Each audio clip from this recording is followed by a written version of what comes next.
ನಮಸ್ಕಾರ, ನಾನು ಪೃಥ್ವಿರಾಜ್ ಹಾರ್ನಹಳ್ಳಿ. ಮುಗಿದಿಲ್ಲ ಕೊರೋನಾ ಕಾಟ, ಕೋವಿಡ್ ಜೊತೆ H3N2 ಆರ್ಭಟ. ಭಾರತಕ್ಕೆ ಮಹಾಮಾರಿ ಆತಂಕ, ಸಂಕಷ್ಟದಲ್ಲಿ ಕರ್ನಾಟಕ, ಮಹಾರಾಷ್ಟ್ರ. ನ್ಯೂಸ್ 18ನಲ್ಲಿ ಮೂವರು ಎಕ್ಸ್ಪರ್ಟ್ಸ್, ನಿಮ್ಮ ಗೊಂದಲಗಳಿಗೆ ಪರಿಹಾರ, ಸಾಂಕ್ರಾಮಿಕ ಸಂಕಷ್ಟ.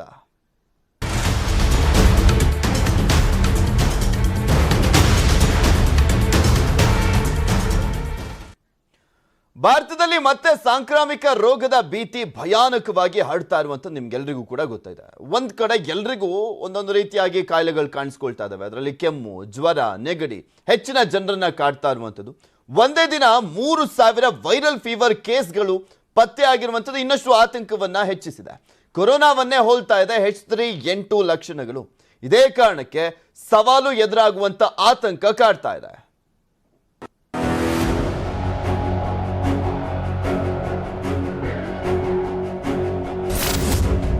ಭಾರತದಲ್ಲಿ ಮತ್ತೆ ಸಾಂಕ್ರಾಮಿಕ ರೋಗದ ಭೀತಿ. ಹೆಚ್ಚಿನ ಜನರನ್ನ ಕಾಡ್ತಿದೆ ಕೆಮ್ಮು, ಜ್ವರ, ನೆಗಡಿ. ಕೊರೋನಾ ವೈರಸ್ನಿಂದ ತತ್ತರಿಸಿರೋ ದೇಶ ಇದೀಗ ಮತ್ತೆ ಸಾಂಕ್ರಾಮಿಕ ರೋಗಕ್ಕೆ ಸಿಲುಕಿ ನರಳೋ ಆತಂಕ ಎದುರಾಗಿದೆ. ಬೇಸಿಗೆ ಆರಂಭ ಆಗ್ತಿದ್ದಂತೆಯೇ ದೇಶದಲ್ಲಿ ಕೊರೋನಾ, H3N2 ಸೇರಿ ವೈರಲ್ ಫೀವರ್ ಪ್ರಕರಣಗಳು ಹೆಚ್ಚಾಗ್ತಿದೆ. ದೇಶದಲ್ಲಿ ಒಂದೇ ದಿನ ಮತ್ತೆ 3000 ಹೊಸ ಕೇಸ್ಗಳು ಕಾಣಿಸಿಕೊಂಡಿವೆ. ಒಟ್ಟು 13,509 ಆಕ್ಟಿವ್ ಕೇಸ್ಗಳಿವೆ. ಕರ್ನಾಟಕದಲ್ಲೂ ಅತಿ ಹೆಚ್ಚಿನ ಜನಕ್ಕೆ ಸಾಂಕ್ರಾಮಿಕ ರೋಗ ಮಹಾಮಾರಿಯಂತೆ ಕಾಡ್ತಿದೆ. ರಾಜ್ಯದಲ್ಲಿ ಕೊರೋನಾ ಸೋಂಕಿತರ ಸಂಖ್ಯೆ 1,000 ಗಡಿ ದಾಟಿದೆ. ಅದರಲ್ಲೂ H3N2 ಸೋಂಕು ಹೆಚ್ಚು ಎಫೆಕ್ಟ್ ಮಾಡ್ತಿದೆ.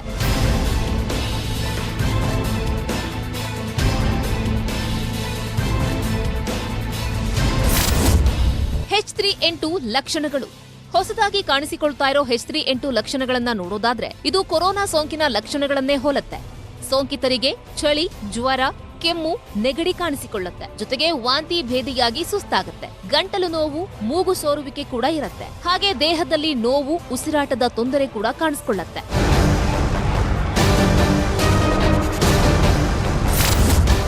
ಮಹಾರಾಷ್ಟ್ರದಲ್ಲಿ ಹೊಸ ಸೋಂಕಿನ ಅಬ್ಬರ, ಮಹಾ ಸೋಂಕಿನ ಟೆನ್ಷನ್. ದೇಶದಲ್ಲಿ ಮಹಾರಾಷ್ಟ್ರದಲ್ಲೇ ಹೆಚ್ಚಿನ ಜನ ವೈರಲ್ ಫೀವರ್ನಿಂದ ಬಳಲ್ತಿದ್ದಾರೆ. ಕಳೆದ 3 ತಿಂಗಳ ಅವಧಿಯಲ್ಲಿ ಮಹಾರಾಷ್ಟ್ರದಲ್ಲಿ 3,58,073 ಮಂದಿ ವೈರಲ್ ಫೀವರ್ನಿಂದ ಬಳಲಿದ್ದಾರೆ. ಇನ್ನು ಈಗ 361 ಮಂದಿಯಲ್ಲಿ H3N2 ಕಾಣಿಸಿಕೊಂಡಿದೆ. 451 ಮಂದಿಯಲ್ಲಿ H1N1 ಸೋಂಕು ಕಾಣಿಸಿಕೊಂಡಿದೆ. H3N2ಗೆ ಈವರೆಗೂ 5 ಬಲಿಯಾಗಿದ್ದಾರೆ.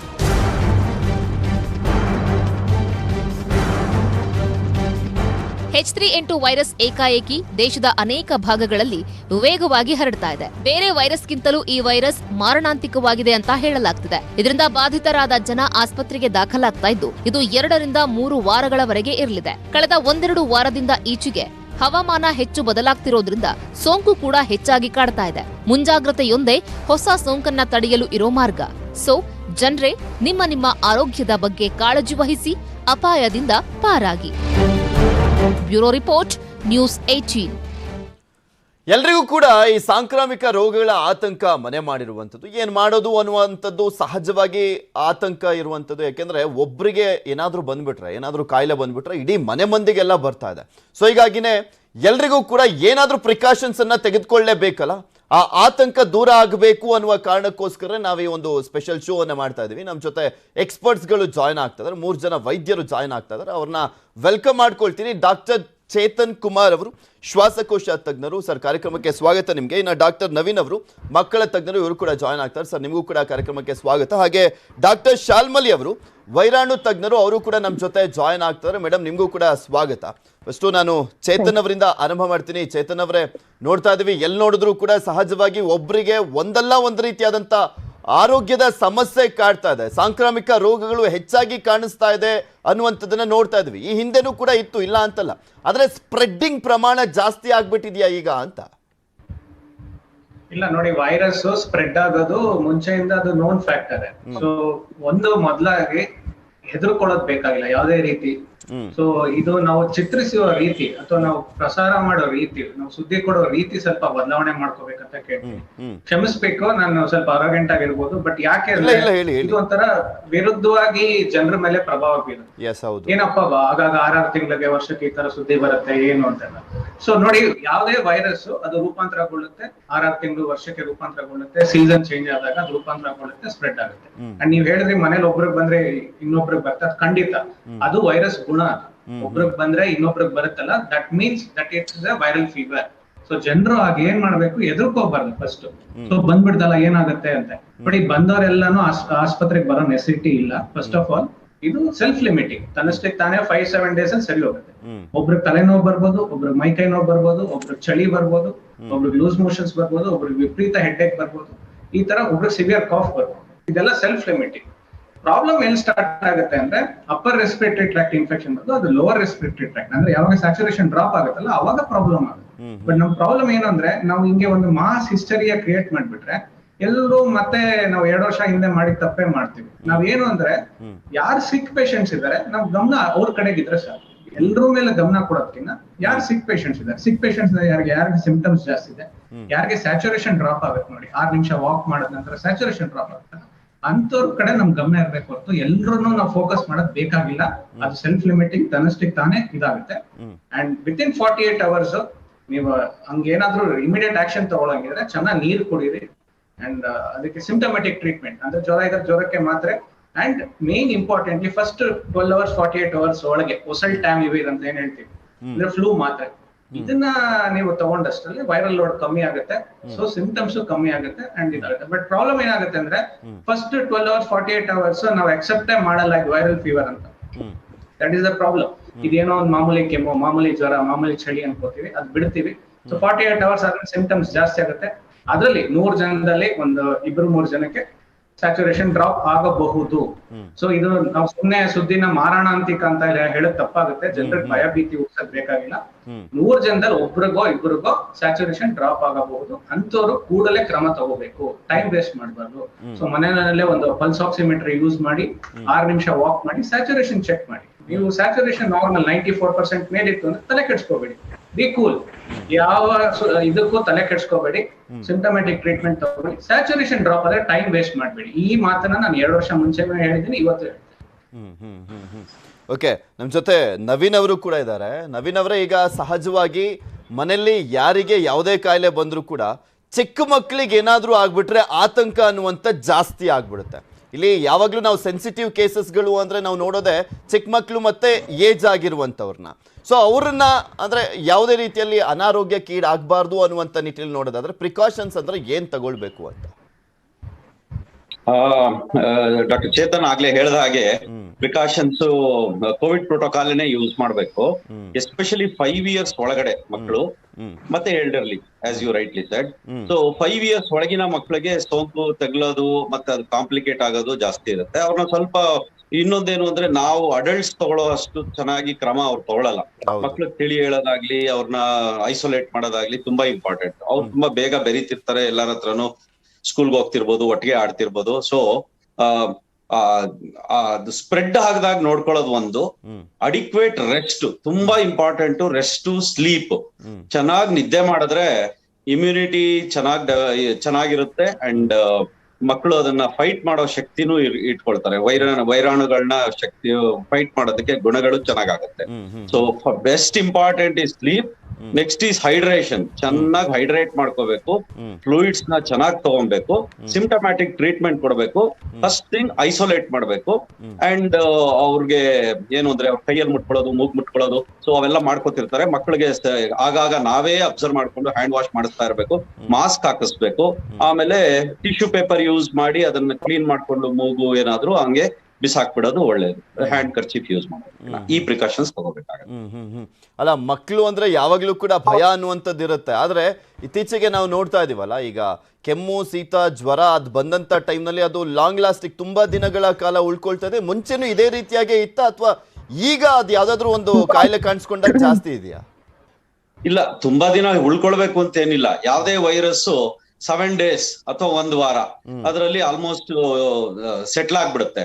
ಅದಾದ್ಮೇಲೆ ಸೆಕೆಂಡರಿ ಬ್ಯಾಕ್ಟೀರಿಯಲ್ ಇನ್ಫೆಕ್ಷನ್ ಏನಾದ್ರು ಆದ್ರೆ, ಪ್ರೈಮರಿಲಿ ವೈರಸ್ ಇರುತ್ತೆ, ಅದಾದ್ಮೇಲೆ ಸೆಕೆಂಡರಿ ಬ್ಯಾಕ್ಟೀರಿಯಲ್ ಇನ್ಫೆಕ್ಷನ್ ಆದ್ರೆ ಮಾತ್ರ ಅದ್ ಇನ್ನೊಂಚೂರು ಮುಂದಕ್ಕೆ ಅದೇ ಸಿಂಪ್ಟಮ್ಸ್ ಇನ್ನೂ ಹಂಗೆ ಉಳ್ಕೋಬಹುದು. ಆವಾಗ ಆಂಟಿ ಬ್ಯಾಕ್ಟೀರಿಯಲ್ ಟ್ರೀಟ್ಮೆಂಟ್ ಕೊಡ್ಬೇಕಾಗುತ್ತೆ, ಆಂಟಿಬಯೋಟಿಕ್ಸ್, ಅಥವಾ ಅಲರ್ಜಿ ಆಗಿ ಏನಾದ್ರು ಸೆಕೆಂಡರಿ ಅಲರ್ಜೀಸ್ ಇದ್ರೂನು ಅದನ್ನ ಟ್ರೀಟ್ ಮಾಡ್ಬೇಕಾಗುತ್ತೆ. ಕೆಲವೊಂದು ಅಲರ್ಜಿ ವೈರಸ್ ಇಂದ ಬಂದ್ರೆ ಅದು ಕೆಲವು ಜಾಸ್ತಿ ದಿನ ಇರೋ ಚಾನ್ಸಸ್ ಇರುತ್ತೆ, ಅದನ್ನ ಲಾಂಗ್ ಟರ್ಮ್ ಟ್ರೀಟ್ಮೆಂಟ್ ಆದ್ರೂ ಮಾಡ್ಬೋದು. ಭಯ ಪಡುವಂತದ್ದು ಏನಿಲ್ಲ. 5 ವರ್ಷ ಮಕ್ಕಳಿಗೆ ಒಳಗಡೆ ಮಕ್ಕಳಿಗೆ ಸ್ವಲ್ಪ ಹೆಚ್ಚಿನ ಮುಂಜಾಗ್ರತೆ ವಹಿಸ್ಬೇಕು. ಓಕೆ, ನಮ್ ಜೊತೆ ಡಾಕ್ಟರ್ ಶಾಲ್ಮಲಿ ಅವರು ಕೂಡ ಇದ್ದಾರೆ, ವೈರಾಲಜಿಸ್ಟ್. ಶಾಲ್ಮಲಿ ಅವರೇ, ಸಾಂಕ್ರಾಮಿಕ ರೋಗಗಳು ತುಂಬಾ ಜಾಸ್ತಿ ಕಾಣಿಸ್ಕೊಳ್ತಾ ಇರುವಂತ ಹಿನ್ನೆಲೆಯಲ್ಲಿ ಸಹಜವಾಗಿ ಒಂದ್ ಕಡೆ ಆತಂಕ ಇರುತ್ತೆ. ಆ ಆತಂಕವನ್ನ ದೂರ ಮಾಡೋಣ ಅನ್ನುವ ಕಾರಣಕ್ಕೋಸ್ಕರನೇ ಈ ಪ್ರೋಗ್ರಾಮ್ ಅನ್ನ ಮಾಡ್ತಾ ಇದೀವಿ. ನೀವು ಯಾವ ಕಾರಣಕ್ಕೋಸ್ಕರ ಸಾಂಕ್ರಾಮಿಕ ರೋಗಗಳು ಇತ್ತೀಚೆಗೆ ಹೆಚ್ಚಿನದಾಗಿ ಕಾಣಿಸ್ಕೊಳ್ತಾ ಇದಾವೆ ಅಂತ ಅನ್ಸುತ್ತೆ ನಿಮ್ಗೆ?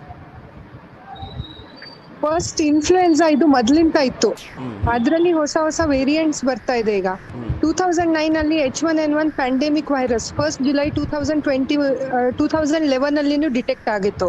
ಫಸ್ಟ್ ಇದು ಡಿಟೆಕ್ಟ್ ಆಗಿರೋದು USA ನಲ್ಲಿ ಪಿಕ್ಸ್ ಅಲ್ಲಿ. ಸೊ ಆಮೇಲೆ ಇದು 12 ಹ್ಯೂಮನ್ಸ್ ಡಿಟೆಕ್ಟ್ ಆಗಿ 2012 ನಲ್ಲಿ ಇದು ಔಟ್ ಬ್ರೇಕ್ ಆಗಿ around 300 cases were recorded that time. So ಅವಾಗ ಅಷ್ಟೊಂದು ಹ್ಯೂಮನ್ ಸ್ಪ್ರೆಡ್ ಇರ್ಲಿಲ್ಲ. ಬಟ್ ಔಟ್ ಬ್ರೇಕ್ ಏನಂದ್ರೆ this one was there from long time. ಈಗ ಏನಾಗ್ತಾ ಇದೆ ಅಂದ್ರೆ ಒಂದು deforestation what we say, plus ಇನ್ನೊಂದು ಅಂದ್ರೆ immunity. So many things are there where they are saying outbreak, but this is not like life threatening anta ee virus alli illa. adralli ಹೊಸದು they are subtypes. See awaga maybe namatra ashton diagnostic technologies ella irlilla around 20 years hinde ella, but now everything we are doing PCR genotyping. So we are now into various subtyping like H1N1 alline flu A irli, flu B irli, pandemic irli, H3N2 irli. So many things are there. So in that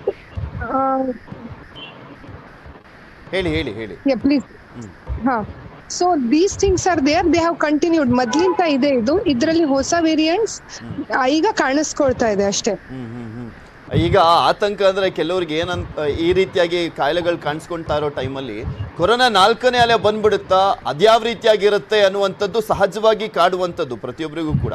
ಈ corona 4ನೇ ಅಲೆ ಏನಾದರೂ ಬಂದ್ಬಿಟ್ರೆ ಈ ಹಿಂದೆ effect ಆಗಿತ್ತಲ್ಲ first ಅಲೆಯಲ್ಲಿ ಮತ್ತೆ second wave ಅಲ್ಲಿ, ಅದೇ ರೀತಿಯಾಗಿರುತ್ತಾ ಅನ್ನುವಂಥ ಆತಂಕನೂ ಕೂಡ ಇದೆ. ನೀವೇನು ಹೇಳಿಕ್ ಬಯಸ್ತೀರಾ ಇದ್ರ ಬಗ್ಗೆ?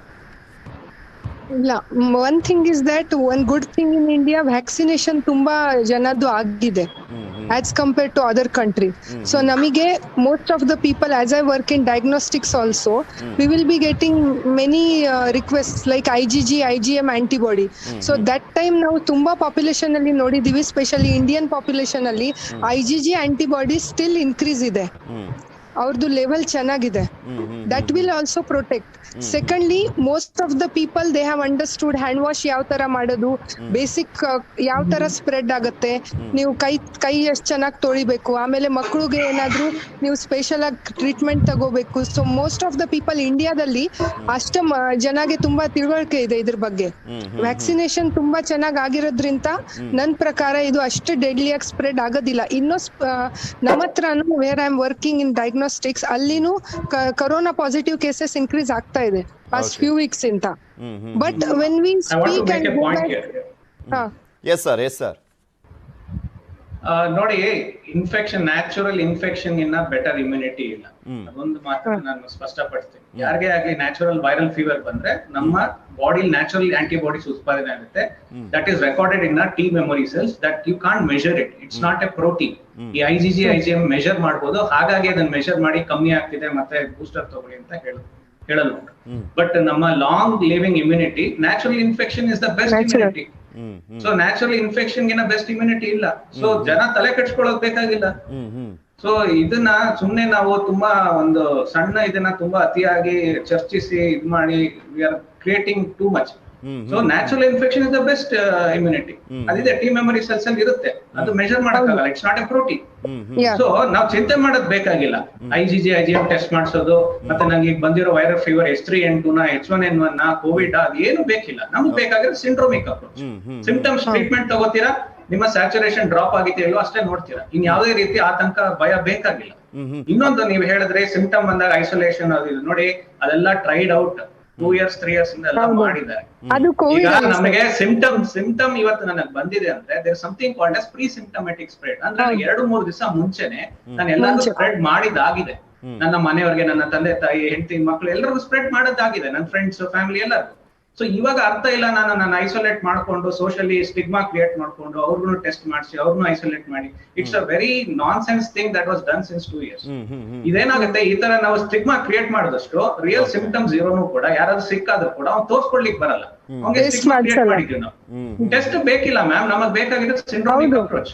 ನಮಗ್ ಬೇಕಾಗಿರೋದು ಒಂದೇ, ಅವ್ನು ಸಿಕ್ಕಿದಾನ, ಎಷ್ಟು ಸಿಕ್ಕಿದಾನೆ, ಸಿಂಪ್ಟಮ್ಸ್ ಸಿಕ್ಕಿದೆ, ಅವ್ನ ಸ್ಯಾಚುರೇಷನ್ ಡ್ರಾಪ್ ಆಗಿದೆ, ಅಷ್ಟೇ ಬೇಕಾಗಿರೋದು. ಕ್ಲಿನಿಕಲಿ ನಮ್ ಟ್ರೀಟ್ಮೆಂಟ್ ಚೇಂಜ್ ಆಗೋದು ಅವನ ಸಿಕ್ನೆಸ್, ಅವನ ಒಂದು ಸಿವಿಯಾರಿಟಿ, ಒಂದು ಸ್ಯಾಚುರೇಷನ್ ಡ್ರಾಪ್ ಆಗಿದೆ, ನಮ್ಮ ಟ್ರೀಟ್ಮೆಂಟ್ ಚೇಂಜ್ ಆಗುತ್ತೆ. ಅವಾಗ ನಾವು ಸ್ಟೀರಾಯ್ಡ್ಸ್ ಕೊಡ್ತೀವಿ, ಇದೆಲ್ಲ ಮಾಡ್ತೀವಿ. ಇಲ್ಲಾಂದ್ರೆ ನಾವು ಏನೇ ರೀತಿ ಇದ್ ಮಾಡಲ್ಲ. Simple first 12-48 hours we give an antiviral.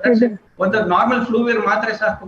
75 mg ಬಿಡಿ ಕೊಟ್ಬಿಟ್ಟು 5 days ಇಮಿಡಿಯೇಟ್ ಆಗಿ ಕೊಟ್ರೆ ಅದು ಎಫೆಕ್ಟ್ ಬರುತ್ತೆ. ನಾವು 10 ದಿವಸ ಬಿಟ್ಟು ಆಂಟಿವೈರಲ್ ತಗೊಳ್ಳೋದಿಲ್ಲ ಅರ್ಥ ಇಲ್ಲ. ಕೊಡೋ ಟೈಮ್ ಅಲ್ಲಿ ಕೊಡೋ ವ್ಯಕ್ತಿಗೆ ಸರಿಯಾದ ಡೋಸ್ ನಲ್ಲಿ ಕೊಟ್ರೆ ಉಪಯೋಗ ಆಗುತ್ತೆ ಯಾವುದೇ ಔಷಧಿಯಾಗಿ. ಬಟ್ ನಾವು ಅದನ್ನ ಜನರಲ್ ಈಗ B12 ಕಡಿಮೆ ಆಗ್ತಿರೋದು ಕೂಡ ನಾನಾ ರೀತಿಯಾದಂತ ಪ್ರಾಬ್ಲಮ್ಸ್ ಗಳಿಗೆ ಅಣಿ ಆಗ್ತಾ ಇರುವಂತದನ್ನ ನೋಡ್ತಾ ಇದೀವಿ. ಅದರ ಜೊತೆಗೆ ಮಹಾರಾಷ್ಟ್ರದಲ್ಲಿ ಒಂದೇ ಸಲ ಒಂದು 3 ತಿಂಗಳ ಅಂತರದಲ್ಲಿ ಸುಮಾರು 3.5 ಲಕ್ಷಕ್ಕೂ ಹೆಚ್ಚಿನ H3N2 ಕೇಸಸ್ಗಳು ಪತ್ತೆ ಆಗ್ಬಿಟ್ಟಿದೆ.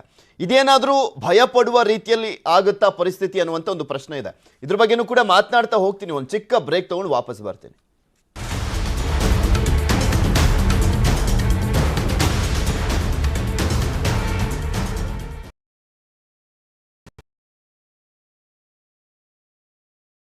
ಮೈಸೂರು ಭಾಗ ನಿರ್ಣಾಯಕ. ಒಕ್ಕಲಿಗರು ಓಟು ಒಂದೇ ಬ್ಯಾಸ್ಕೆಟ್ ಕೈ ಹಾಕಬೇಕು. ಡಿ ಕೆ ಶಿವಕುಮಾರ್ ಮತ್ತು ಕುಮಾರಸ್ವಾಮಿ ಅವರು ಈ ಚುನಾವಣೆ ಹೊತ್ತಲ್ಲಿ ಟಿಪ್ಪು ಯಾಕೆ ಬಂದ? 2015 ತಂದವ್ರು ಯಾರು? ಟಿಪ್ಪು ಜಯಂತಿ ಮಾಡುವಂತ ಅವಶ್ಯಕತೆ ಏನಿತ್ತು? ಒಡೆಯರ್ ಜಯಂತಿ ಮಾಡ್ರಿ. ಯಾವ ರೀತಿ ನೀವು ಅಭಿವೃದ್ಧಿ ಮಾಡ್ತಾ ಇದ್ದೀರಾ ಸರ್? ರಾಹುಲ್ ಗಾಂಧಿ ಅವ್ರನ್ನ ಡೈಲಿ ಕರ್ಕೊಂಡ್ ಬನ್ನಿ. ಮೊನ್ನೆ ದೇವೇಗೌಡರು ಲಕ್ಷಾಂತರ ಜನ ಸೇರಿಸಿ ಕೈ ಮುಗಿಸ್ತೀರಾ? ಮೋದಿ ಅವ್ರು ಬಂದು ಕೈ ಮುಗಿದ್ರೆ ನಿಮ್ಗೆ ಯಾಕಪ್ಪ ಹೊಟ್ಟೆ ಬಂದು ಕೊಚ್ಚೋದಾಗ ಮೋದಿ ಅವರು ಇಲ್ಲಿ ಬರ್ಲಿಲ್ಲ. ಈಗ ಮೇಲಿನ ಮೇಲೆ ಬರ್ತಾ ಇದಾರಲ್ಲ ಅನ್ನೋದನ್ನ ಕಾಮೆಂಟ್ ಮಾಡ್ತಾ ಇದಾರೆ ಹೊರತು ಯಾಕೆ ಬರ್ತಾರೆ ಅಂತ ಯಾಕೆ ಹೇಳ್ತಾ ಇಲ್ಲ. ಈ ದೇಶಕ್ಕೆ ಭ್ರಷ್ಟಾಚಾರ ತಂದವರ ನೀವು. ಬಿ ತೆಗೆದ ತಕ್ಷಣ ದ್ರೋಹ ಅಂತ ಹೇಳಲಿಕ್ಕೆ ಏನ್ ಕಾರಣ ಅಂತಾನು ಕೇಳಬಹುದು. ಈ 3 ತಿಂಗಳು ಇವ್ರೇನ್ ಗನಸ್ಕರಿತಾ ಇದ್ರ? Ullas Agarbatti and Dabur red paste co presents election to the point ಹಳೆ ಮೈಸೂರು. ಇನ್ನು ಸಾಧಾರಣ ಅಗರಬತ್ತಿ ಅಲ್ಲ, ಉಲ್ಲಾಸ್ ತನ್ನಿರಿ. 3x better gum care than ordinary tooth paste. Bharat ಬದಲಾಗುತ್ತದೆ ಫ್ರೀಡಮ್ ಆಪ್ ನೊಂದಿಗೆ. ಆರೋಗ್ಯದ ಭರವಸೆ ಅಮೃತೋನಿ ಪಾಪ್ಲಸ್ G+ home appliances by Garuda mart India private limited. ಬೆಣ್ಣೆನಗರಿ ದಾವಣಗೆರೆಯಲ್ಲಿ VIP ಅಖಾಡ 6 ಕೋಟಿ ದುಡ್ಡು, ಗರಿಗರಿ ದುಡ್ಡು. ಭ್ರಷ್ಟಾಚಾರ ಆರಂಭ ಮಾಡಿದ್ದೆ ಕಾಂಗ್ರೆಸ್. ಕುಕ್ಕರ್ ಸೀರೆ ನಾಳೆ ನಿಕ್ಕರ್ ಅನ್ಸ್ತಾರೆ. ನಿಕ್ಕರ್ ಗ್ಯಾಸ್ ಬೆಲೆ ನಿಮಗೆ ಬಿಸಿ ಏರಿಸಿಲ್ವಾ? ಮತ್ತೆ ಒಲೆ ಹಚ್ಚುವಂತ ಪರಿಸ್ಥಿತಿ ತಂದಿಟ್ಟಿದ್ದಾರೆ ಮೋದಿ. ಅಲ್ಲಿ 40% ಲಂಚ ಹೊಡಿತೀರಿ. ಭ್ರಷ್ಟಾಚಾರ ಇಲ್ಲಿವರೆಗೂ ಯಾವತ್ತೂ ಒಪ್ಪಿಲ್ಲ, ಒಪ್ಪೋದು ಇಲ್ಲ.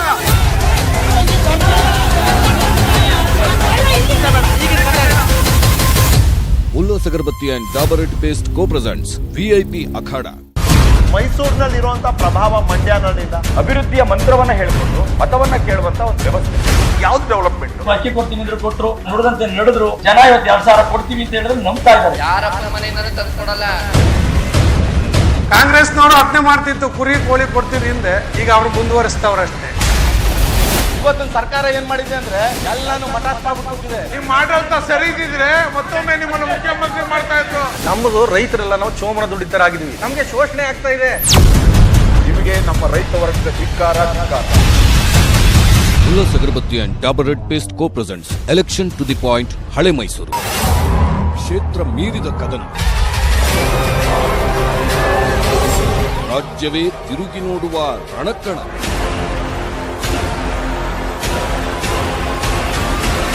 ಸೋಲು ಗೆಲುವಿಗೂ ಮಿಗಿಲಾದ ಸ್ಪರ್ಧೆ. ವರ್ಚಸ್ಸು ಪ್ರಭಾವ ಬಣಕ್ಕಿಟ್ಟ ಸ್ಪರ್ಧಿಗಳು.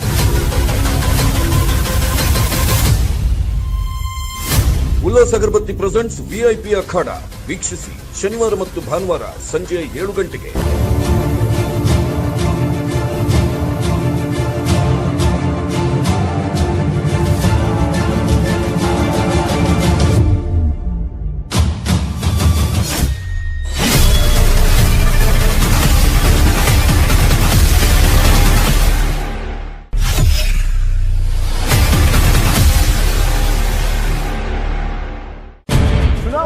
ಪ್ರಜಾಪ್ರಭುತ್ವದ ಸಂಭ್ರಮ ಅಂತೀವಿ. ಇದು ಜನರ ಸಂಭ್ರಮ. ಇಂಥ ಸಂಭ್ರಮ 4 ಗೋಡೆಯ ಮಿತಿಯಲ್ಲಿ ಆಗೋದಿಲ್ಲ. ಇನ್ನು ಮಿತ್ತಂ ಅನ್ನೋ ಸಿದ್ಧ ಸೂತ್ರಗಳು ಇರೋದಿಲ್ಲ. ಈ ಸಂಭ್ರಮದ ರೂಪುರೇಷೆ ಆಯಾಮಗಳು ಬಣ್ಣಗಳನ್ನ ನಿರೂಪಿಸಲು ನಾವು ಬರ್ತಾ ಇದ್ದೀವಿ ನಿಮ್ಮ ಬಳಿ.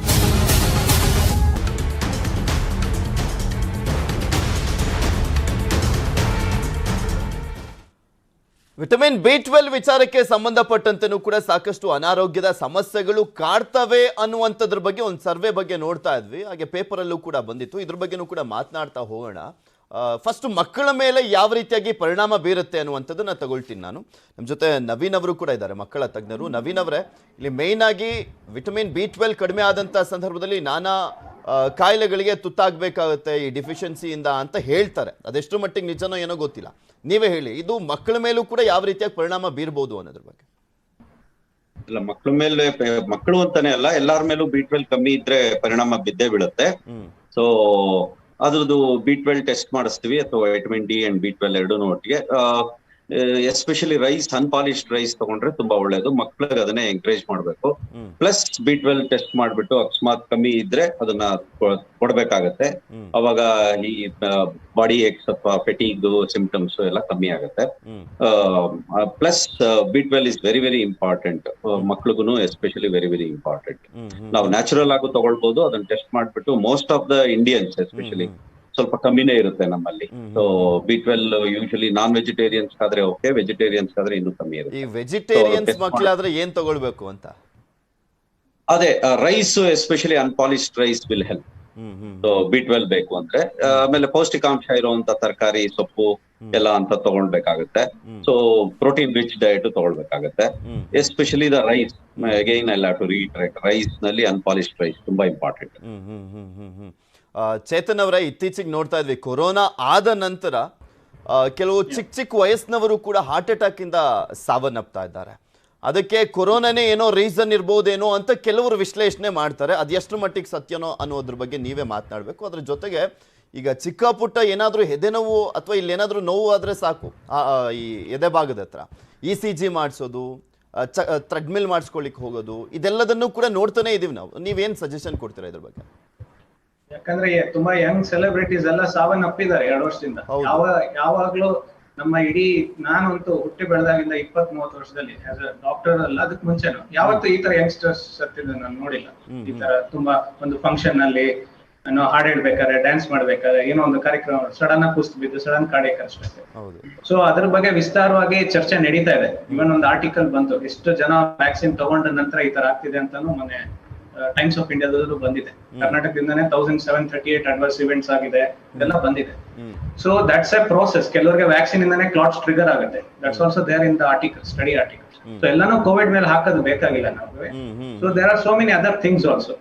So vaccine related side effects ಬಗ್ಗೆನೂ ಸ್ಟಡಿ ಮಾಡ್ಬೇಕು. ಅಡ್ವರ್ಸ್ ಇವೆಂಟ್ಸ್, ವ್ಯಾಕ್ಸಿನ್ ತಗೊಂಡ ನಂತರ ಎಷ್ಟು ಇದಾಗಿದೆ ಅಂತ. ನಾನು ಅವಾಗಲೇ ಹೇಳ್ದಂಗೆ natural infection is the best immunity. So ಸುಮ್ನೆ ವ್ಯಾಕ್ಸಿನ್ ಮೇಲೆ ವ್ಯಾಕ್ಸಿನ್, ಬೂಸ್ಟರ್ ಡೋಸ್ ತಗೊಳ್ಳೋದು ಬೇಕಿಲ್ಲ. ಎಸ್ಪೆಷಲಿ ಈ ತರ ರೆಸ್ಪಿರೇಟರಿ ಫ್ಲೂ ವೈರಸ್ಗೆ ಅದು ಅವಶ್ಯಕತೆ ಇಲ್ಲ. ಯಾಕಂದ್ರೆ ಅದು ವೈರಸ್ ಚೇಂಜ್ ಆಗ್ತಾ ಇರುತ್ತೆ, ಫಿನೋಟೈಪ್ ಚೇಂಜ್ ಆಗ್ತಾ ಇರುತ್ತೆ. ನಾವು ಇವತ್ತು ತಗೊಂಡಿರೋ ವ್ಯಾಕ್ಸಿನ್ ಅದು ನೆಕ್ಸ್ಟ್ ಬರೋ ಫಿನೋಟೈಪ್ ಕವರ್ ಆಗಲ್ಲ. ಆ ಸತ್ಯ ಗೊತ್ತಿದ್ರು ನಾವು ಯಾಕೆ ಅದನ್ನ ಇದು ಮಾಡ್ಲಿಕ್ಕೆ ಹೋಗ್ತಾ ಇದೀವಿ? ಅಂಡ್ ಇನ್ನೊಂದು, ನನಗೆ ನ್ಯಾಚುರಲ್ ಇನ್ಫೆಕ್ಷನ್ ಬಂದಿದೆ. ಇವತ್ತು ಬಂದಿರೋ ಕೆಮ್ಮು, ನೆಗಡಿ, ಜ್ವರ, ಸುಸ್ತು, ಲೂಸ್ ಮೋಷನ್, ಹೆಡ್ಏಕ್, ಇದೆಲ್ಲ ಅದು natural infection, god given vaccine. ಅದು ನ್ಯಾಚುರಲ್ ಆಗಿ ಫ್ರೀ ಆಗಿ ಸಿಕ್ಕಿರ್ಬೇಕಾದ್ರೆ ಯಾಕೆ ಇಡೀ ಸಿಸ್ಟಮ್ ಇಷ್ಟು ಕೋಟ್ಯಾಂತರ ರೂಪಾಯಿ ಖರ್ಚು ಮಾಡಿ ಇಷ್ಟೊಂದು ಇದು ಮಾಡ್ತಿದೆ, ನನ್ಗಂತೂ ಅರ್ಥ ಆಗ್ತಿಲ್ಲ. ಅದು ಸ್ವಲ್ಪ ಬುದ್ಧಿಜೀವಿಗಳೆಲ್ಲ ಚರ್ಚೆ ಮಾಡ್ಬೇಕು, ನೀವು ಕೂಡ ಅದ್ರ ಬಗ್ಗೆ. ಸೊ ಅದೊಂದು. ಮತ್ತೆ ಈಗ ನೀವು ಹೇಳಿದ್ರೆ ಮಹಾರಾಷ್ಟ್ರದಲ್ಲಿ 33,000 ಕೇಸ್. ಈ 33,000 ಕೇಸ್ ನಂಬರ್ ಹೇಗೆ? ಅದೇ 3.5 ಲಕ್ಷ. ಎಲ್ಲರಿಗೂ ಕೂತ್ಕೊಂಡು ಸ್ವ್ಯಾಬ್ ಟೆಸ್ಟ್ ಮಾಡ್ತಾ ಹೋದ್ರೆ ಆ ಸ್ವ್ಯಾಬ್ ಕಿಟ್ ದುಡ್ಡು ಎಷ್ಟು ಖರ್ಚಾಗುತ್ತೆ? ಏನಕ್ಕೆ ಬೇಕು? ಆ ನಂಬರ್ ತಗೊಂಡು ಏನ್ ಮಾಡ್ತೀರಾ ನಾನು ಕೇಳೋದು. ನಮಗೆ 3 ಲಕ್ಷ ನಂಬರ್ ಬೇಕಾ? ನೋಡ್ತಾ ಇದ್ರೆ ಅಂದ್ರೆ ಒಂದು ಕನ್ಫ್ಯೂಷನ್ಸ್ ಸಹಜವಾಗಿ ಕಾಡುವಂಥದ್ದು. ಟೆಸ್ಟ್ ಮಾಡಿಸ್ಬೇಕಾ ಬೇಡವಾ ಅನ್ನುವಂಥದ್ದು. ಟೆಸ್ಟ್ ಮಾಡಿಸಿದಾಗ ಪತ್ತೆ ಆಗ್ಬಿಟ್ರೆ ಏನ್ ಮಾಡೋದು? ಈ ರೀತಿಯಾದಂತ ಕನ್ಫ್ಯೂಷನ್. ಅದೇ ನಾನು ಹೇಳ್ತೀನಿ, ಅದಕ್ಕೆ ಬರ್ತೇನೆ. ಈ 3 ಲಕ್ಷ ನಂಬರ್ ತಗೊಂಡು ಏನ್ ಮಾಡ್ತೀರಾ? ಆ 3 ಲಕ್ಷ ನಂಬರ್ ನಂಗೆ ಭಯ ಹುಡ್ಸಕ್ ಅಷ್ಟೇ ಹೊರ್ತೀನಿ, ಏನು ಮಾಡಲ್ಲ. ನನ್ನ ಇರೋ ಸ್ಮಾಲ್ ಸಿಂಪ್ಟಮ್ ಕೂಡ ಅತಿ ಹೆಚ್ಚು ಮಾಡುತ್ತೆ. ನನಗೆ ಆ ನಂಬರ್ ಬೇಕಿಲ್ಲ ಸರ್, ನನಗೆ ಬೇಕಾಗಿರೋದು ಆ 3 ಲಕ್ಷದಲ್ಲಿ ಎಷ್ಟು ಜನರ ಸ್ಯಾಚುರೇಷನ್. ಅಲ್ಲ, ಯಾಕೆಂದ್ರೆ ಜನಕ್ಕೆ ಏನಾಗ್ಬಿಟ್ಟಿದೆ ಅಂದ್ರೆ, ಈಗ ಕೊರೋನಾ ಆಗ್ಲಿ, H3N2 ಆಗ್ಲಿ, ಇನ್ಫ್ಲುಯೆನ್ಸಾ ಆಗ್ಲಿ, H1N1 ಆಗ್ಲಿ, ಆಮೇಲೆ ಬ್ಯಾಕ್ಟೀರಿಯಲ್ ಇನ್ಫೆಕ್ಷನ್ಸ್ ಆಗ್ಲಿ, ಎಲ್ಲ ಸೇಮ್ ಈ ಕೆಮ್ಮು, ಜ್ವರ, ಇದೆಲ್ಲ ಏನ್ ನೋಡ್ತಾ ಇದ್ವಿ ಬೇರೆ ಬೇರೆ ಸಿಂಪ್ಟಮ್ಸ್, ಅದರಲ್ಲೂ ಕೂಡ ಬರ್ತಾ ಇದೆ. ಹೇಗೆ ಡಿಫ್ರೆನ್ಶಿಯೇಟ್ ಮಾಡೋದು ಅನ್ನುವಂಥದ್ದು ಕೂಡ ಕನ್ಫ್ಯೂಷನ್ಸ್. ಬೇಡ ಸರ್, ನಮ್ಗೆ ಡಿಫ್ರೆನ್ಶಿಯೇಟ್ ಮಾಡೋದು ಏನಕ್ಕೆ ಬೇಕು ಸರ್? ನನ್ನ ಟ್ರೀಟ್ಮೆಂಟ್ ಚೇಂಜ್ ಆಗಲ್ವಲ್ಲ, ನನ್ನ ಟ್ರೀಟ್ಮೆಂಟ್ ಸೇಮ್ ಇದೆಯಲ್ಲ. ನೋಡಿ, ನಮ್ಮ ಟ್ರೀಟ್ಮೆಂಟ್ ಅಲ್ಲಿ ಏನಾದ್ರೂ ವ್ಯತ್ಯಾಸ ಆಗುತ್ತೆ, ಓಕೆ, ನನ್ನ ಟ್ರೀಟ್ಮೆಂಟ್ ಅಲ್ಲಿ ಏನಾದ್ರೂ ಡ್ರಾಸ್ಟಿಕ್ ಚೇಂಜ್ ತಂದ್ಬಿಡುತ್ತೆ ಅಂದ್ರೆ ನಾವು ಟೆಸ್ಟ್ ಮಾಡ್ಕೊಂಡು ಕೊಡೋಣ, ಅದು H3N2 ನ, ಕೋವಿಡ್, H1N1. ನನ್ನ ಟ್ರೀಟ್ಮೆಂಟ್ ಚೇಂಜ್ ಆಗ್ತಿಲ್ವಲ್ಲ ಸರ್, ಏನ್ ನಂಬರ್ ತಗೊಂಡು ಏನ್ ಮಾಡ್ತೀರಾ? ಈಗ ಪ್ರಶ್ನೆ ಏನಂದ್ರೆ, ಈಗ ಕೆಲವರಿಗೆ ಕೆಮ್ಮು, ಈ ಶೀತ, ಜ್ವರ ಎಲ್ಲ ಬಂದಂತ ಟೈಮ್ ನಲ್ಲಿ ಇದು ಯಾವ್ದಾದ್ರು ವೈರಸ್ ಕಾಣಿಸ್ಕೊಂಡಾಗ ಅದು ಒಂದ್ ವಾರದಲ್ಲಿ ಹೋಗುತ್ತೆ ಅಂತ ಇಟ್ಕೊಳ್ಳೋಣ. ಆದ್ರೆ ಈ ಕೆಮ್ಮು ಎಲ್ಲ ಹತ್ತತ್ರ 1 ತಿಂಗಳು 2 ತಿಂಗಳಾದ್ರೂ ಕೂಡ ಹೋಗೋದಿಲ್ಲ. ಇದು ಈ ಹಿಂದೆನೂ ಕೂಡ ಹಿಂಗೆ ಇರ್ತಿತ್ತು ಅಥವಾ ಈಗ ಕಾಣಿಸ್ಕೊಳ್ತಾ? ಹೌದು, ಇದನ್ನೇ ನಾವು ಎಜುಕೇಟ್ ಮಾಡಬೇಕು. That is called post viral cough. ಕೆಲವರಿಗೆ ಯಾರಿಗೆ ಸ್ವಲ್ಪ ಜೆನೆಟಿಕಲಿ ರೆಸ್ಪಿರೇಟರಿ ಏರ್ವೇ ಡಿಸೀಸ್ ಇರುತ್ತೆ, ಸೀಸನಲ್ ಅಸ್ಮಾ ಇರುತ್ತೆ, ಅವ್ರಿಗೆ ಏನಾಗುತ್ತೆ, ಈ ವೈರಲ್ ಫೀವರ್ ಬಂದ ನಂತರ ಸೀಸನಲ್ ಅಸ್ಮಾ ತರ ಟ್ರಿಗರ್ ಆಗುತ್ತೆ. So then you have to use Rotacaps. ಆ ರೋಟಾ ಕ್ಯಾಪ್ಸ್ ಇನ್ಹೇಲರ್ಸ್ ಅಂತ ಹೇಳ್ತೀವಿ, ಅದನ್ನ ಯೂಸ್ ಮಾಡ್ಬೇಕು. ಅದ್ರ ಬಗ್ಗೆ ಜಾಗೃತಿ ಮೂಡ್ಸೋಣ. ಅದ್ ಬಿಟ್ಬಿಟ್ಟು ನಿಮ್ ಕೆಮ್ಮು ಬರುತ್ತೆ ಅಂತ ಎದುರಿಸ್ಬಿಟ್ಟು ಎಲ್ಲಾರ್ಗು ಇದು ಮಾಡ್ಬಿಟ್ಟು ಇದು ಮಾಡೋದ್ಲ ಅರ್ಥ ಇಲ್ಲ ಸರ್. ಸೊ ಇದು ಇಟ್ಸ್ ಎ ಕಾಮನ್ ಫಿನಾಮಿನನ್. ಮುಂಚೆ ಬಂದಾಗ ಪೋಸ್ಟ್ ವೈರಲ್ ಫೀವರ್, H1N1 ನಂತರನು ಎಷ್ಟೊಂದು ಜನ ಕೆಮ್ಮು ಬಂದಿದೆ. ಆತಂಕ ಪಡೋದು ಬೇಡ, ಏನಿಲ್ಲ ಸರ್. ಅದ್ ನೋಡಿ, ಅದು ತುಂಬಾ ಜನ ಅದೇ ತಪ್ಪು ಮಾಡೋದು. ಕೆಮ್ಮಗೆ ನೀವು ಶ್ವಾಸಕೋಶ ತಜ್ಞರು ತೋರಿಸ್ಕೋಬೇಕು, ಪಲ್ಮಾಲಜಿಸ್ಟ್ ಹತ್ರ ಹೋಗ್ಬೇಕು. ಅವ್ರು ಕೆಮ್ಮು ಶ್ವಾಸಕೋಶನ ಅನಲೈಸ್ ಮಾಡಿ ಪೋಸ್ಟ್ ವೈರಲ್ ಕಾಫಿಗೆ ಟ್ರೀಟ್ಮೆಂಟ್ ಕೊಡ್ತಾರೆ. ನೀವು ವಿನಾಕಾರಣ ಸುಮ್ಮನೆ ಸಿರಪ್, ಆಂಟಿಬಯೋಟಿಕ್ ತಗೊಂಡು ಟೈಮ್ ವೇಸ್ಟ್ ಮಾಡ್ತಿದ್ರೆ ಕೆಮ್ಮಿ ಎಷ್ಟೊಂದು ಜನ ಹೆಡ್ಏಕ್ ಬರುತ್ತೆ, ವಾಮಿಟಿಂಗ್ ಬರುತ್ತೆ, ಬ್ಲಡ್ ಬರುತ್ತೆ. ಆಗ ಹೆದರ್ಕೋತಾರೆ, ಏನೋ ಕೋವಿಡ್ ಬಂತು, ನಾನು ಇವತ್ತು ಬ್ಲಡ್ ಮಾಡ್ತೀನಿ. ಅದು ಪ್ರಾಬ್ಲಮ್ ಅಂದ್ರೆ ಸಿವಿಯರ್ ಬ್ರಾಂಕೈಟಿಸ್ ಆದ್ರೂ ಕೆಮ್ಮು ಬರುತ್ತೆ, ಹಿಮೋಪ್ಟೈಸಿಸ್ ಆಗುತ್ತೆ. ಸೊ ಇದೆಲ್ಲ ನಾವು ಎಜುಕೇಟ್ ಮಾಡ್ಬೇಕು ಸರ್ ಮೀಡಿಯಾದಲ್ಲಿ. ಅದು ಬಿಟ್ಬಿಟ್ಟು ನಾವು ಸುಮ್ಮನೆ ನಂಬರ್ಸ್ ತೋರಿಸಿ ಮಹಾರಾಷ್ಟ್ರದಲ್ಲಿ ಕೂರ್ಸ್ಕೊಂಡ್ಬಿಟ್ಟು ನಾವು ಅದೊಂದು ಕ್ಲಾರಿಟಿ ಕೊಡೋಣ ಅಂತ ಅಲ್ಲ, ಮತ್ತೆ ವಿಪರೀತ ಟೆಸ್ಟ್ ಮೊರೆ ಹೋಗೋದು ನಿಲ್ಸ್ಬೇಕು ಸರ್. ಸುಮ್ನೆ ಅನಾವಶ್ಯಕವಾಗಿ ಸಿಟಿ ಸ್ಕ್ಯಾನ್ ಮಾಡೋದು, ಸ್ವಾಬ್ ಟೆಸ್ಟ್ ಪದೇ ಮಾಡೋದು, ಈ ಐಸೋಲೇಷನ್ ಭಯ ಹುಟ್ಟಿಸೋದು, ಇದೆಲ್ಲ ಸರ್. ನೋಡಿ, ನಾನು ಅವಾಗ ಹೇಳ್ದಂಗೆ ಪ್ರೀ ಸಿಂಪ್ಟಮೆಟಿಕ್ ಸ್ಪ್ರೆಡ್ ಇದೆ ಸರ್. ಇವತ್ತು ನನಗೆ ಸಿಂಪ್ಟಮ್ ಬಂದಿದೆ, ಇವತ್ತು ಚಳಿ ಜ್ವರ ಅಂದ್ರೆ 3 ದಿವಸ ಮುಂಚೆನೆ ನಾನು ಎಲ್ಲರಿಗೂ ಸ್ಪ್ರೆಡ್ ಮಾಡಿದೀನಿ ಸರ್. ಹೇಳಿ, ನಾನು ಐಸೋಲೇಟ್ ಆಗೋದ್ರಲ್ಲಿ ಅರ್ಥ ಇದೆಯಾ? ಈ ಸತ್ಯನ ಯಾರು ಹೇಳಿಲ್ಲ 2 ವರ್ಷದಿಂದ. ಇಲ್ಲ ಅಂದ್ರೆ ನೋಡಿ ಸರ್, ಹಂಗ ಐಸೋಲೇಟ್ ಮಾಡಿದೀವಿ ನಾವು. June 2020 ಅದು ಬರಬಾರ್ದು ಅಂತ ಸುಮ್ನೆ ಕೋಟ್ಯಾಂತರ ರೂಪಾಯಿ ದುಡ್ಡು ಖರ್ಚು ಮಾಡೋದ್ರಲ್ಲಿ ಅರ್ಥ ಇಲ್ಲ ಸರ್. ಎಸ್, ಹೌದು. ಈಗ ದುಡಿಯೋದ್ರಲ್ಲಿ 10-20% ಹೆಲ್ತಿಗೋಸ್ಕರನೇ ಸ್ಪೆಂಡ್ ಮಾಡೋಂಗ್ ಆಗ್ಬಿಟ್ಟಿದೆ, ಹಂಗಿದೆ ಅವಶ್ಯಕತೆ ಇಲ್ಲ ಸರ್. ನಮ್ಗೆ ಅಷ್ಟಿದ್ರೆ, ಅಷ್ಟು ಕಾಳಜಿದೆ, ಆರೋಗ್ಯ ವ್ಯವಸ್ಥೆ ಚೆನ್ನಾಗಿ ಮಾಡ್ಕೊಳ್ಳೋಣ, ವೈದ್ಯರ ನರ್ಸಸ್ಗೆ ಸರಿಯಾದ ಸ್ಯಾಲರಿ ಕೊಡೋಣ. ESI ಆಸ್ಪತ್ರೆ ಹೋಗಿ OPD ನೋಡಿ ಸರ್, ಎಷ್ಟು ಜನ ಇರ್ತಾರೆ ಅಲ್ಲಿ, ಡಾಕ್ಟರ್ಸ್ ನರ್ಸಸ್ ನೋಡಿ ಸರ್. ಸೊ ಅಂತದ ಕಡೆ ಖರ್ಚು ಮಾಡೋಣ ಸರ್. ಇದು ವಿನಾಕಾರಣ ದುಡ್ಡು ವೆಚ್ಚ ಮಾಡ್ತಿದ್ವಿ, ಕೋಟಿ. ಹೌದು. ಶಾಲ್ಮಲಿ ಅವರೇ, ಈಗ ಪ್ರಶ್ನೆ ಏನಂದ್ರೆ, ಕೆಲವರಿಗೆ ವರ್ಕ್ ಪ್ರೆಷರ್ ಇರುತ್ತೆ, ಅದ್ರ ಜೊತೆಗೆ ಕೆಲವೊಂದ್ಸಲಿ ಹೆಲ್ತ್ ಪ್ರೆಷರ್ ಕೂಡ ಶುರು ಆಗ್ಬಿಡೋದು. ಲೈಫ್ ಸ್ಟೈಲ್ ಅಂದ್ರೆ ಯಾವ ರೀತಿಯಾಗಿ ಇರ್ಬೇಕು ಅಂತ ನೀವ್ ಹೇಳ್ತೀರಾ? Sir, first as sir told, ಒಂದು ನ್ಯಾಚುರಲ್ ಇಮ್ಯುನಿಟಿ. ಹೌದು. ಸೆಕೆಂಡ್ಲಿ ವಾಟ್ ಅವರ್ ನಮ್ಮ ಅಜ್ಜಿ ತಾತ ಏನ್ ಮಾಡ್ತಾ ಇದ್ರು, ಆ lifestyle was best. Exposure to sunlight ಇರ್ಲಿ, ನಿಮ್ಮ ಊಟ ತಿಂಡಿ ಇರ್ಲಿ, ನಿಮ್ ಇಮ್ಯುನಿಟಿ ಇರ್ಲಿ, that is very very important. So ಇನ್ನೊಂದು ಏನಂದ್ರೆ, ಓವರ್ ಯೂಸ್ ಆಫ್ ಆಂಟಿಬಯೋಟಿಕ್, ಅದು ಒಂದ್ ನಾನು ಹೇಳಕ್ ಇಷ್ಟ ಪಡ್ತೀನಿ. ಜನ ಈಗ ಏನ್ ಮಾಡ್ತಾರೆ ಅಂದ್ರೆ, ಅವ್ರಿಗೆ ಏನಾದ್ರು ಶೀತ ಕೆಮ್ಮಂತ ಯಾವ್ದು ಒಂದ್ ಮೆಡಿಕಲ್ ಶಾಪ್ ಅಲ್ಲಿ ಹೋಗಿ ಆಂಟಿಬಯೋಟಿಕ್ಸ್ ತಗೊಳ್ತಾರೆ. ಆ ಆಂಟಿಬಯೋಟಿಕ್ಸ್ ಅವ್ರಿಗೆ ಗೊತ್ತಿರಲ್ಲ, ಏನೋ ಒಂದ್ ತಗೊಂಡು ಏನ್ ಆಗ್ತಾ ಇದೆ. ಇನ್ನೊಂದು ಅಂದ್ರೆ, ನಾವು ಇನ್ನೊಂದು ಸೂಪರ್ ಬಗ್ ನ ಇನ್ವೈಟ್ ಮಾಡ್ತಾ ಇದೀವಿ, that is antibiotic resistance. Antibiotic resistance we should stop somewhere. ಅದಕ್ಕೆ ಆಂಟಿ ಮೈಕ್ರೋಬಿಯಲ್ ನಾವು ಕೆಲವರಿಗೆ ಸ್ವಲ್ಪ ಕೆಮ್ಮು ಬಂದ್ರೆ ಸಾಕು, ಶೀತ ಬಂದ್ರೆ ಸಾಕು, ವೆದರ್ ಚೇಂಜ್ ಆದ್ರೆ ಸಾಕು, ಹೋಗ್ಬಿಟ್ಟು ಮೆಡಿಕಲ್ ಶಾಪ್ ಅಲ್ಲಿ ತೆಗೆದುಕೊಂಡ್ ಬಿಡ್ತಾರೆ.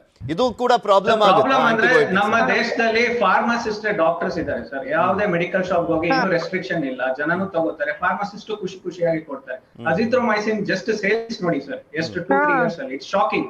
ಯಾರು ಅದ್ರ ಬಗ್ಗೆ ಚಕಾರನೇ ಇರ್ತಿಲ್ಲ. ನಾವು ಮುಂದೆ ಹೋಗ್ತಾ ಇದ್ರೆ ಎಷ್ಟು ರೆಸಿಸ್ಟೆನ್ಸ್ ಫೇಸ್ ಮಾಡುತ್ತೆ. ಯಾರಿಗಾದ್ರೂ ನಿಜವಾಗ್ಲೂ ನಾಳೆ ನಿಮೋನಿಯಾ ಸೆಪ್ಸಿಸ್ ಆದ್ರೆ it will be MDR bug. So ನಾವು ಹೈ ಆಂಟಿಬಯೋಟಿಕ್ ಯೂಸ್ ಮಾಡ್ಬೇಕು, ಕೋಲಿಸ್ಟಿನ್, ಆ ತರ ಹೈ ಆಂಟಿಬಯೋಟಿಕ್ಸ್ ಯೂಸ್ ಮಾಡ್ಬೇಕು. ಹೋಗ್ತಾ ನಾವು ರೆಸಿಸ್ಟೆನ್ಸ್ ಡೆವಲಪ್ ಆದಷ್ಟು ತುಂಬಾ ತೊಂದರೆ ಆಗುತ್ತೆ. ಅದ್ರ ಬಗ್ಗೆ ಯಾರು ಏನು ಚಕಾರನೇ ಇರ್ತಿಲ್ಲ. That's very sorry state. 2-3 years ಇಂದ antibiotics has been misused and abused by all. ಅಲ್ಲ, ಈ ಫಾರ್ಮಸಿಗಳಲ್ಲಿ ಇರುವಂತವರೇ ಡಾಕ್ಟರ್ಸ್ ಆಗ್ಬಿಟ್ಟಿದ್ದಾರೆ. ಅವ್ರನ್ನ ಕೇಳಿದ ತಕ್ಷಣ ಯಾವ್ದಾದ್ರು ಒಂದು ಆಂಟಿಬಯೋಟಿಕ್ ಕೊಟ್ಬಿಡ್ತಾರೆ. ಅವ್ರಿಗೆ ಮತ್ತೊಮ್ಮೆ ಬರ್ಬೇಕಲ್ಲ, ಬೇಕ್ ಕ್ಲಿಯರ್ ಆಗ್ಬಿಟ್ರೆ ಅಂತ. ಸೊ ಎಷ್ಟು ಅವ್ರಿಗೆ without prescription antibiotic ಹಾಳಾಗುತ್ತೆ ಅನ್ನೋದು ಕೂಡ ಯಾರಿಗೂ ಗೊತ್ತಿಲ್ಲ. ಎಸ್ ಶಾಲ್ಮಲಿ ಅವರೇ ಹೇಳಿ ಮೇಡಮ್. ಆಮೇಲೆ